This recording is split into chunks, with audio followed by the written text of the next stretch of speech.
नमस्कार दोस्तों, आज हम बात करेंगे भारत में बनी आकाश मिसाइल के बारे में।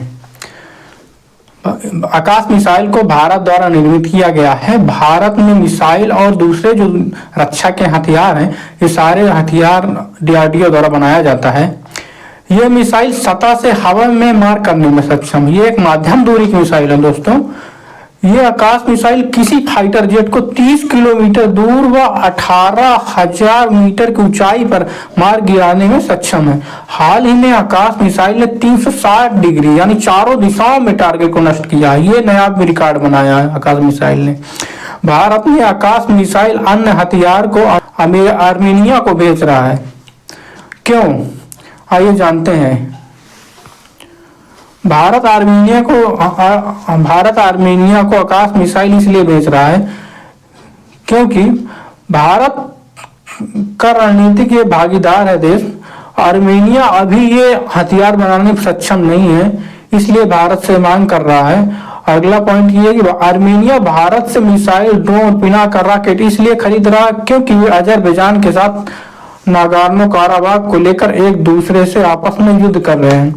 नागोर्नो क्षेत्र दोनों देशों द्वारा अपना अपना दावा करते हैं।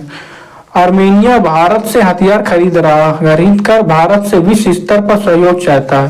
भारत इसलिए हथियार बेच रहा है क्योंकि भारत 2024 तक डिफेंस एक्सपोर्ट की इंडस्ट्री में $5 बिलियन का लक्ष्य छूना चाहता है। और अगला पॉइंट, आर्मेनिया को हथियार बेचने के परिणाम क्या होंगे ये भी देख लेते हैं। अगर सकारात्मक परिणाम में देखा जाए तो भारत हथियार बेचकर विदेशी आय प्राप्त कर सकता है। विदेशी आय प्राप्त होगी तो भारत की रक्षा इंडस्ट्री और मजबूत होगी और रिसर्च होगा और भारत का विदेशी मुद्रा भंडार भी बढ़ेगा।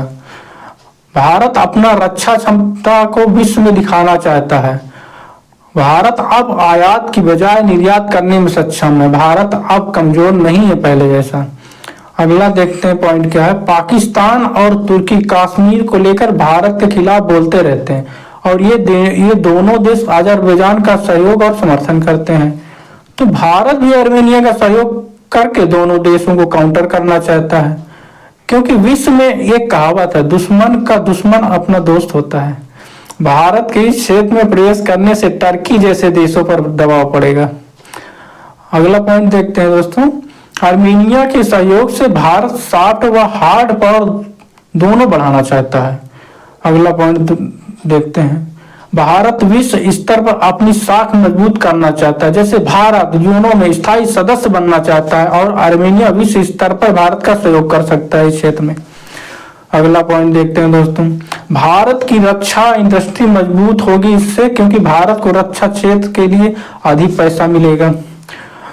ये हो गए आपका सकारात्मक परिणाम। और अब नकारात्मक परिणाम भी होंगे, उसको भी जान लेते हैं दोस्तों। पहला नकारात्मक परिणाम भारत पर पड़ेगा। भारत कश्मीर को लेकर बहुत ही संवेदनशील रहता है। भारत किसी कंट्री का दखल नहीं चाहता इसमें।